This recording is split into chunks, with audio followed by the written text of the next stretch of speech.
ইজনৰ পিছত সিজনকৈ কংগ্ৰেছ বিধায়কে কৰিছে দলত্যাগ।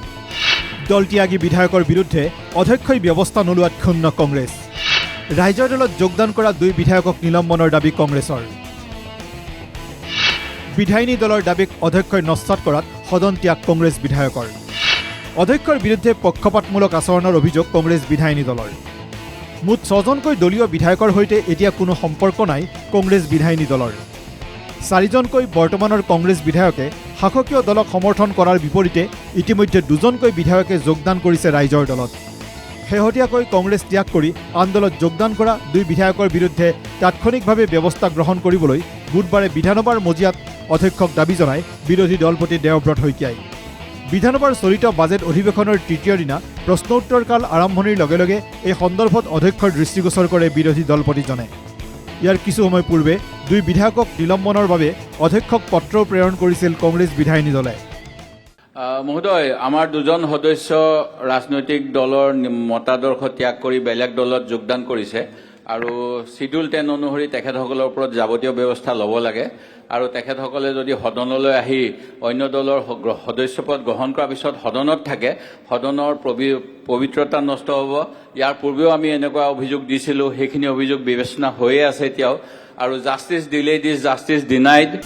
বিৰোধী দলপতি দেৱব্ৰত শইকীয়াৰ লগতে অভিযোগ, বেলেগ দলৰ হৈ নিৰ্বাচন খেলি জয় হোৱাৰ পিছত বেলেগ দলত যোগদান কৰা বিধায়কসকল সদনত থাকিলে নাথাকিব সদনৰ পবিত্ৰতা। সেয়েহে আন দলত যোগদান কৰা বিধায়কসকলক তাৎক্ষণিকভাৱে নিলম্বন কৰাৰ দাবী বিৰোধী দলপতিৰ।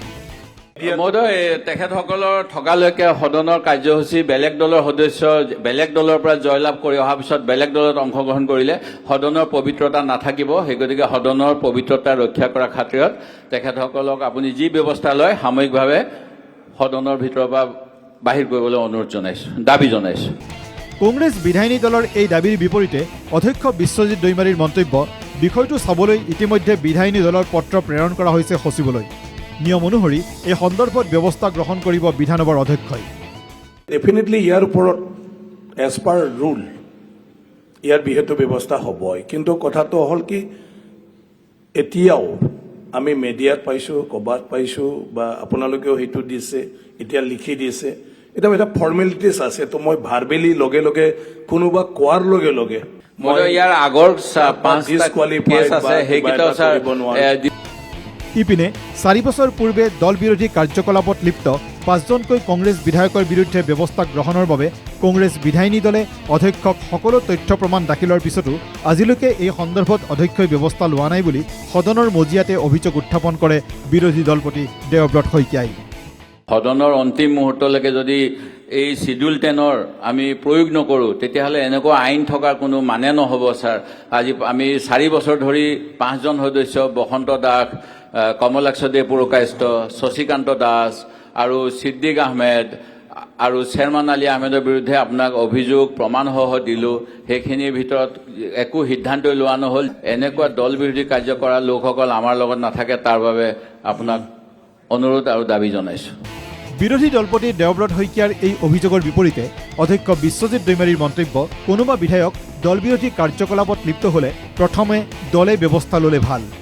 তেনে বিধায়কক দলে বহিষ্কাৰ কৰাৰ বিপৰীতে নিলম্বন কৰি ৰাখি অকল অধ্যক্ষৰ ওপৰত ব্যৱস্থা গ্ৰহণৰ দায়িত্ব এৰি দিব নালাগে। যিটো অভিযোগ মানে সেই অভিযোগৰ ওপৰত চিধাকৈ যিটো একশ্যন বিচাৰিছে, এইটো একশ্যন ল'ব পৰা কোনো ফাইণ্ডিংছটো মানে হোৱা নাই। নিজৰ দলীয় সদস্যসকলৰ ওপৰত মানে তেওঁলোকৰ এক্টিভিটিৰ ওপৰত ফাইনেল সিদ্ধান্তটো দলে ল'লেও ভাল। আজিলৈকে দলে নিজে নিশ্চিত হৈ পালে নিজৰ পাৰ্টিৰ দল বিৰোধী কাম কৰা মানুহক এক্সপেল যদি কৰিব নোৱাৰে, অকল অধ্যক্ষৰ ওপৰত যদি এৰি দিয়ে, গণতন্ত্ৰত মানে ঠিক নহয় যে নিজে দায়িত্ব ল'লে বেয়া হ'ব, নিজে কৰিলে বেয়া হ'ব, কিন্তু অধ্যক্ষৰ হাতেদি হ'লে আমাৰো দগ নাথাকে। অধ্যক্ষৰ এই মন্তব্যৰ পিছতে কংগ্ৰেছী বিধায়কসকল জাঙুৰ খাই উঠে। আনকি একাংশ বিধায়কে অধ্যক্ষৰ সৈতে বাকযুদ্ধত লিপ্ত হোৱাৰ উপৰিও বিধানসভাৰ মজিয়াত অধ্যক্ষৰ নিৰপেক্ষতাক লৈও প্ৰশ্ন উত্থাপন কৰে। নোৱাৰে আৰু কি আছে? গাৰ্জেন হিচাপে আপোনাৰ যেটো দায়িত্ব নাই, মই কৰ্তব্য মই ভূমিকা গাৰ্জেন পালন হিচাপে কৰিব লাগে। বুজাই আছো স্যাৰ আমি বিধায়িনী কোনো দলৰ দলে সন্তুষ্ট নিজৰ নহয়, দল স্যাৰ। বিৰোধী কাৰ্যকলাপ আপুনি, মানুহক স্যাৰ, ৰাখিব আমি নালাগে। আমাৰ দলৰ পৰা বিধায়িনী দলৰ পৰা দল বিৰোধী কাৰ্যকলাপত no লিপ্ত হোৱাৰ কাৰণে argument. আপোনাৰ ওচৰত তাত- যি তাত অভিযোগ একো argument দিছো, নাই। তাত আপোনাৰ ভূমিকা নাই, মই আমি এইটোৱে সন্তুষ্ট বুজি নহয়, নাপাওঁ স্যাৰ। আপোনালোকে নিজৰ আপোনাৰ দলৰ যিখিনি সদস্যৰ ভূমিকা তাত আমি ওপৰত সন্তুষ্ট নহয়, একশ্যন স্যাৰ। আপুনি কিয় ল'ব আপুনি কি নোৱাৰে? একশ্যন- একশ্যনটো আপুনি এতিয়াই লওক ছাৰ। এতিয়া আপুনি মই কেনেকৈ ল'ব পাৰো? মইতো চাব লাগিব সঁচা মিছা। বাবে স্পীকাৰ সিদ্ধান্ত দিয়ক, অধ্যক্ষৰ দৃষ্টিত চবে সমান। তেওঁলোকক ছাছপেণ্ড কৰিব পৰা যায় ছাৰ, ফুল ৰুলিং অহালৈকে। আপুনি সেইখিনি কৰি দিলেও আমি সন্তুষ্ট হ'ম ছাৰ। ইপিনে কংগ্ৰেছ ত্যাগ কৰি আন্দোলনত যোগদান কৰা 2 বিধায়কৰ বিৰুদ্ধে অধ্যক্ষই ব্যৱস্থা গ্ৰহণ নকৰাত সদন ত্যাগ কৰে কংগ্ৰেছ বিধায়কসকলে।